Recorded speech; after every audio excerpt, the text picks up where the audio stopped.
Llegar hasta la estrella Michelin fue un trabajo diario, tratando de encontrar la excelencia y que el cliente viviera un día único. El restaurante renueva su carta periódicamente. Hemos querido hacer algo un poco más extremo, más radical, y entonces cada 3-4 meses cambiamos el menú completamente, desde aperitivos hasta postres, y luego dentro de esos 3 o 4 meses en los que tenemos el mismo menú, pues también la temporada manda, el producto manda. Un día tenemos mero, otro día el pescadero nos trae mero, nos trae salmonete, y vamos cambiando, ¿no?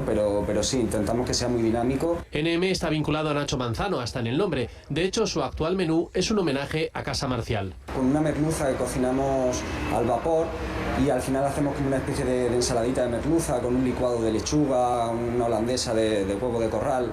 Ese plato está teniendo muy buen recibimiento. La formación es importante, pero el trabajo diario fundamental para lograr el éxito. Daniel Silvestre, jienense, destaca de Asturias la calidad de su despensa. Dependiendo del día es más o menos fácil encontrar mesa en NM, pero la estrella y la capitalidad gastronómica hacen presagiar que las reservas aumenten.